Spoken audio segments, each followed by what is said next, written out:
critical thinking and problem solving skills, and how can I discern a person who may or may not have those skills?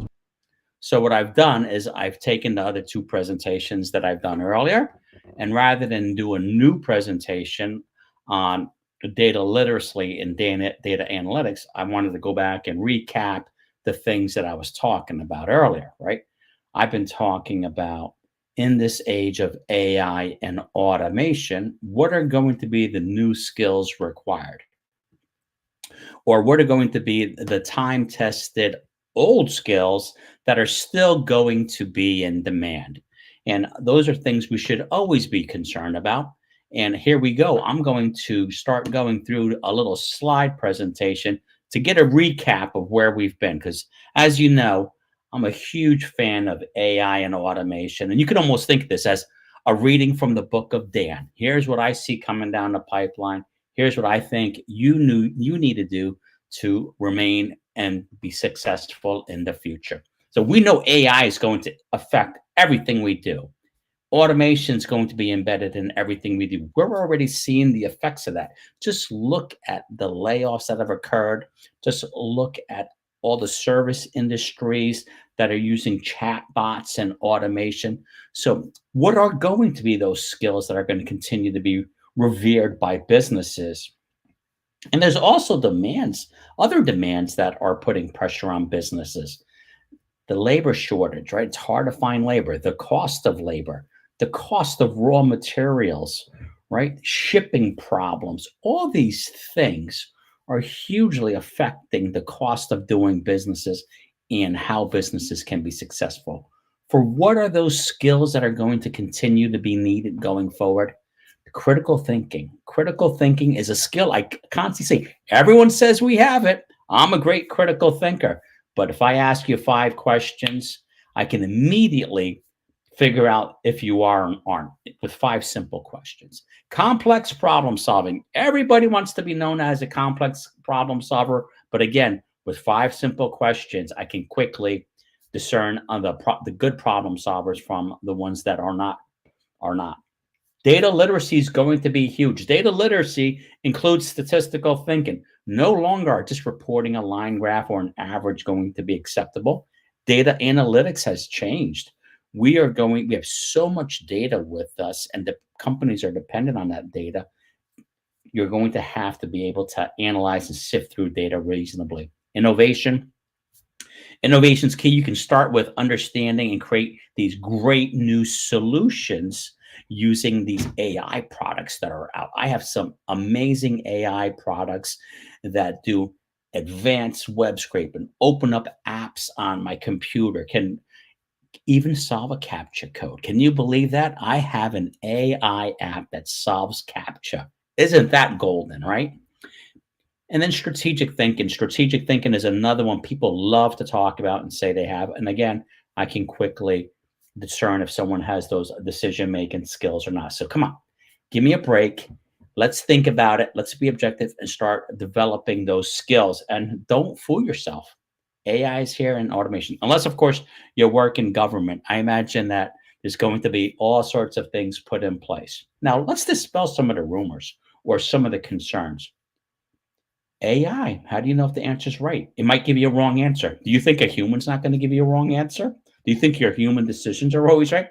Oh, no, we can't release our data. We can't put our data out there in a large language model. Well, you can create your own private large language model. But do you think that employee that's about to walk out the door isn't taking some data with you? I hate to say it. So no one's data is safe and sacred.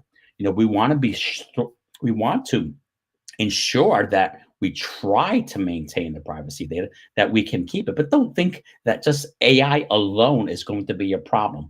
Remember, people are problems, can be a potential problem as well, and people get fished left and right.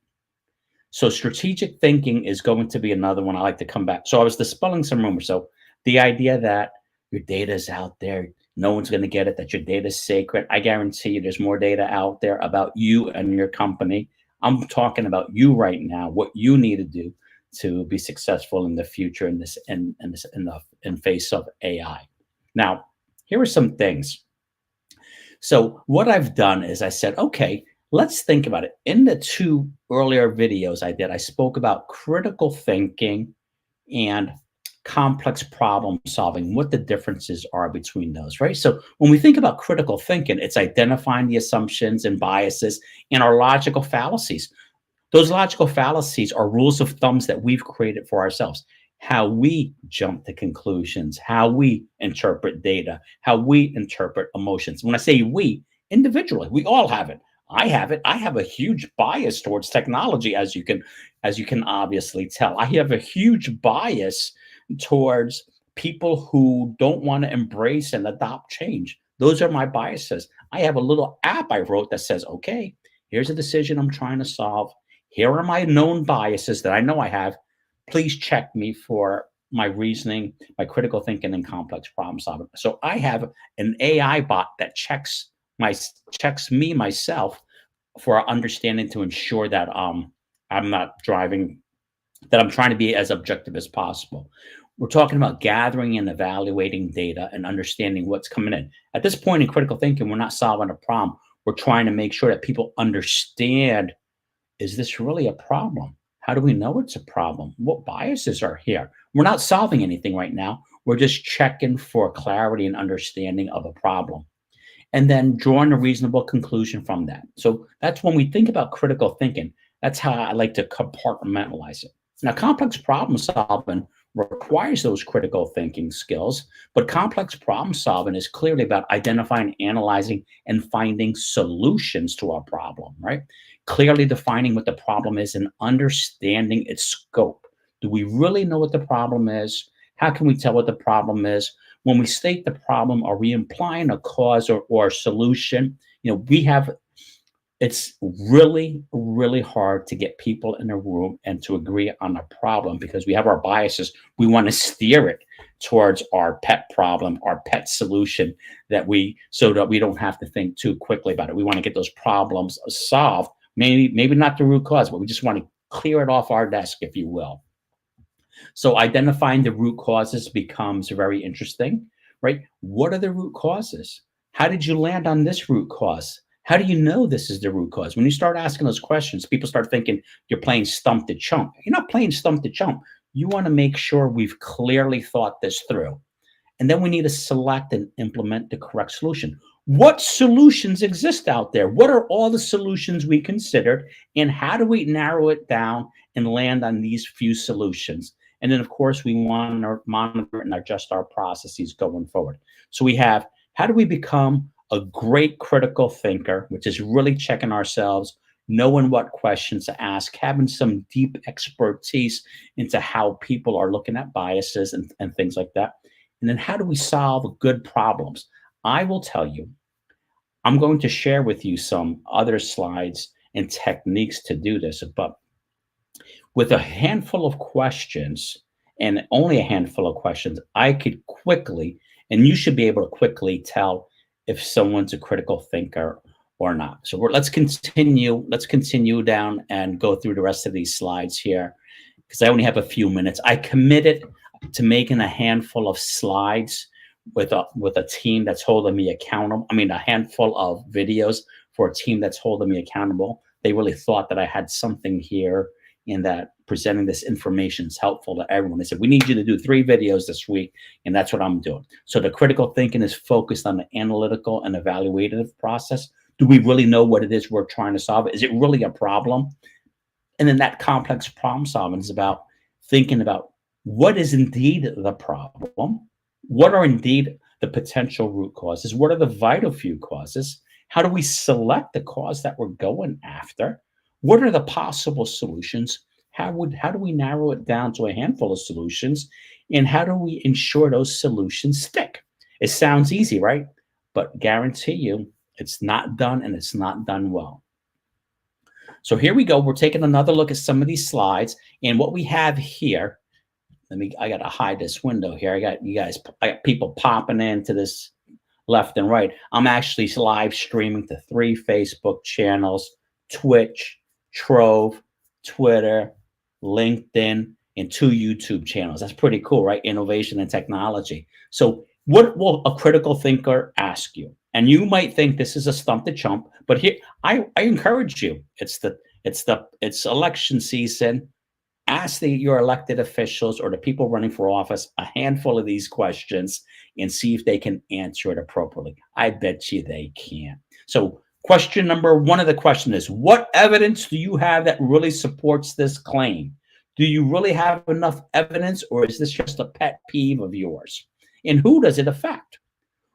Can you explain how you arrived to your conclusion? How did you get here, right? What was your journey? What was your thinking process? Or was this something that a constituent brought forth to you? What are the counter arguments to this position? Have you considered the counter arguments? What and are they valid, right? Or are you just bringing something forward and being tone deaf? You see a lot of people being tone deaf. They don't want to hear about the counter arguments, but there's often some good reasons for those counter arguments. Who benefits from this? Right? And who's going to be put at a disadvantage? When we're doing our critical thinking, we're weighing the pros and cons. Who we helping out and who we screwing, right? To use a Hillary Clinton term. And then how might our perspective be influenced by our background or interests, right? That's one of the things I have to be careful with. One of my chronic assumptions are that people aren't critical thinkers. People don't understand data, right? I have a bias towards technology. I have a bias towards automation.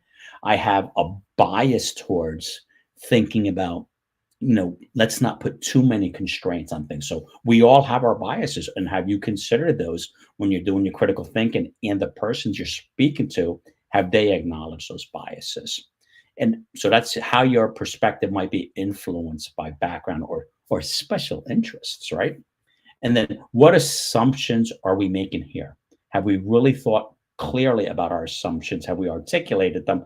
And have we challenged them? Again, I'm going to tell you, you can write great prompts, and you can use Llama, you can use Chat GPT, and any of those things, and put your business case in there, or what it is that you're thinking about, and say, hey, ask me some questions. I might challenge my assumptions.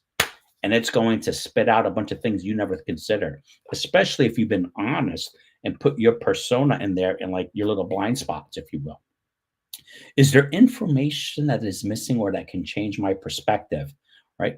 We don't like data that doesn't support what we're thinking. We have our bias. We think we know what's going on. Our special interests or our groups don't want to see or hear about that data. But a critical thinker is going to ask you those questions, right? So, what other information is missing or that could possibly have changed your perspective that you considered, or why hasn't it changed your perspective? And how does this align with what we already know? A critical thinker might say, okay, are we just bringing something new to the table, or is this totally out of whack that we might have to think more deeply about? And then what are the long-term effects of this decision? When we think about the long-term effects, what's going to happen 2, 3 years down the road? How can we measure and monitor this to ensure we're doing the right thing? And then you start asking those questions of a person or a politician. My favorite thing is to ask politicians these questions, because they look at you like, oh, next question, please. And then they'll say, that's a great question. And they'll take the next question. And your job is, when they tell you that's a great question and move on, you need to stop them and say, excuse me, why was that a great question? And now you're checking them for thinking again. Now, how are some of the ways, or what are some of the questions that we can check for complex problem solving, right? Have people really thought things through? At this point now, we're trying to identify the problem. We know how we think we know how to measure it. We think we know what a good problem statement is, and it doesn't infer a problem, cause or solution. We've thought through all the possible root causes of the problem, and somehow we've evaluated them to come up with the right root cause. And then we've looked at a broad range of solutions, narrowed it down to the solutions we believe are going to work. If we can, we test those solutions and we'll measure and monitor those solutions, right? So what are the underlying conditions are creating this problem? This, again, you are checking for broad understanding. Is this a pet problem and a pet solution? Did we really think about it? And did you think broadly? If we remove this from the system, How does it affect our overall results? So if we found this root cause and we did something about it, is it going to solve what it is that we're going after? Ask a politician that question. What are the long-term impacts if we do nothing? Doing something doesn't mean you're doing the right thing, right? All improvements require change, but not all change is an improvement. Keep that in mind. So we want to make sure we're looking for that and understanding that. Who are the stakeholders involved and how are they going to be impacted? Did we consider the other stakeholders, or do we have a pet group or a pet business unit that we're going after or that we're trying to protect? I would argue.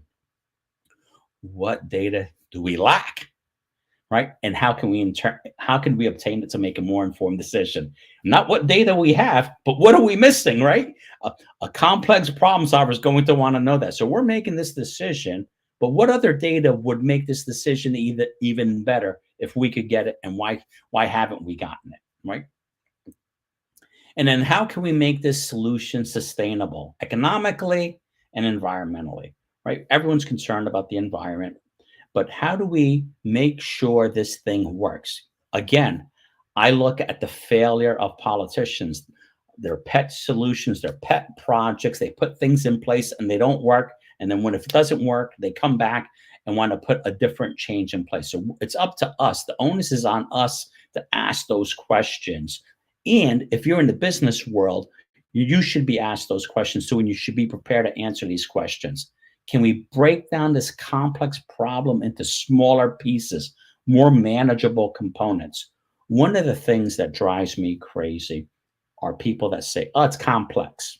If it's complex, that means you probably don't really understand the problem. If you can't synthesize that into something that everybody can understand, you're probably not the right person to be talking and addressing that problem. Way back in the day, I worked for an organization, and in that organization, they were developing these techniques to help us identify future leaders. Who are going to be the leaders of our organization? And we started toying around with this concept called ICE, right? So the first, and ICE is 2 E's, 2 C's, and 2 I's, 2 C's, and 2 E's. The first I was innovative. Is this person innovative, or will they help us think of creative solutions? A good leader should be innovative. The second I was inclusive. Is this leader open enough to bring in people with opposing views and inclusive in his decision or her decision making process? So innovative, inclusive. Clarity. Can this person bring a clarity to the problem? Can they think with clarity? Can they communicate with clarity? Right. So that was one of the other C's that we had in there. So clarity and communicating well. And can they take a complex idea, complexity? Can they take a complex idea and whittle it down to something that everyone can understand? One of the second E's was, do they have energy, passion? Can they bring energy and passion and excitement to solving this problem? So we had innovation, we had inclusiveness, we had clarity, we had complex problem solving, we have energy and passion, and the last E, of course, was, can they execute this? Are they going to get it done, or is this just a lot of talk, right? So those are some things to look at. And what are the possible unintended consequences? Have we really thought deeply about what should go wrong? Now, in strategic planning, everyone says they have. Everyone's a strategic planner. That's according to the Book of Dan, right? Everyone's a strategic planner. When we do strategic planning, I'm going to talk about understanding the A plan, the B plan, and the backup plan, and what that really means. And then how can we test our solution before we go live with this, right? That's one of the things we want to understand. So again, I just wanted to highlight some things I've been talking through about the week and some questions that people have asked me, right? They've said, so Dan, you really think AI and automation's here? I said, absolutely. Well, aren't you concerned that AI might take some jobs? Yeah, that may happen, but we're not digging ditches with spoons either, right? We're using machines and things like that. Aren't you concerned about the privacy of people's data? Of course, I'm concerned about the privacy of their data. I'm probably more concerned than they are. You go on TikTok, Facebook, LinkedIn, people are exposing themselves. Aren't you worried that companies secrets and data. It's going to could make it into AI and be them and up for everyone to see, everyone to identify. Yeah, that could be a problem, but that employee of yours might walk out with all that data too and put it out there on the web. So I mean, there's lots of issues and concerns that and change management that comes with data. But what I'm telling you, AI and automation's here. The cat's out of the bag, the genie's out of the bottle. We're not going to get it back in. So you either figure out how to leverage AI or become a victim of AI. So developing those new skills, learning how to do prompt engineering, understanding the new skills that are always going to be here and required, such as critical thinking, which everyone believes they have. Come on. Complex problem solving. Everybody thinks they're a complex problem solver. Data literacy, understanding data. Data literacy also includes statistical thinking. So if you don't understand variation and statistics, it's hard to say that you're data literate or data driven. Data analytics, how do we analyze data? There are some fantastic new tools out there that can help you bring disparate data together, analyze that data. I bought this new tool recently, a new app. It's called Conduit AI. That app is amazing. I can bring all this data in, I can scrub it and clean it. I can create a workflow. I can send it to Google Sheets. It's amazing what I can do with that data in preparation of good analysis, right? So we have data literacy, data analytics, innovation. This is a deliberate way of solving new problems using new technologies to solve a problem. We're not just innovating to do something cool. That's trivia, right? We want to do something decent with it. And strategic thinking is probably, I would say, the hardest skill. And yet it's the skill that all people want to say they claim they have. And again, with a handful of questions, I can quickly discern if someone has that skill or not. So I just wanted to talk and say, hey, folks, it's up to you. Get on board. AI and automation's here. Figure out how it's going to impact you and leverage it. And you need to develop these other skills if you want to remain employable, if you want to be promoted, if you want to basically have people say future proof your jobs. I don't know how much future proofing you can do. You need to embrace these skills. And by all means, spend the $20 a month or whatever it is to buy into one of these large language models and learn how to write great prompts. I mean, writing these great prompts are absolutely fantastic. So someone wrote in here an interesting comment. AI doesn't replace human. It replaces humans who do not use AI. Oh, that's a tough one to swallow. But I believe it. It's the automation and the AI tools are absolutely fantastic. We can figure out how to leverage it. I told you I leverage it to check my biases, to check for assumptions. And that's been it's been a huge help for me. And then I also use it to help me do a great deal of analysis that I would have to typically send out to people. So I think as we move forward, you either embrace AI and automation, and it will affect you. You need to figure out what your plan B is going to be. And the things I just spoke about, critical thinking, complex problem solving, data literacy, data analytics, being innovative, and strategic thinking will never be outdated, right? Will never be outdated and will always keep you employable. This isn't just driven by AI and automation. It's also driven by the current market conditions. Look at the cost of raw materials. Look at the cost of labor. Look at the shortage of labor. Look at the transportation problems we're having. And God, look at what's happening, all the conflict that's taken place across the world that's going to potentially disrupt the supply chain and things like that. So prepare yourself. Arm yourself with AI, arm yourself with automation, arm yourself with these critical skills that will never go away, that are always going to be in demand if you can leverage it. And you can use AI to leverage it. And then think about where you want to go. You need to have a plan B right now, folks, because I am seeing fantastic automation opportunities take place right now. So I hope you find this useful. I'm going to do a slide on data literacy. I'm going to do a little presentation on data literacy and data analytics. I love that stuff.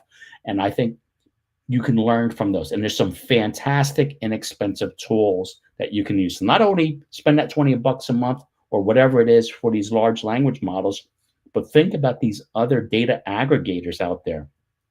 One of my favorite ones right now is called Conduit AI, phenomenal tool. Think about ways you can automate and do scraping. There's another fantastic product out there I use. It's called Cheat Layer. It's automated robotic process automation on your desktop. It's freaking mind blowing. As a matter of fact, they should give you a pair of socks when you buy it because they're going to be blown off. So have a great weekend, folks. I have a lot of stuff to do. I live out here in Burlington, Vermont, and it's a gorgeous day, and we're expecting snow again on Monday. So I need to take advantage of this weekend. So have a great one, folks. We'll see you in the future. And I hope you got something out of this because I really, really think that this AI stuff can be beneficial to us. But if you're not prepared, it could do some damage. And I think you should be preparing yourself for its use. So take care. Have a great weekend. Let me know what you thought. Share, like, whatever they say, and have a good one. Peace out.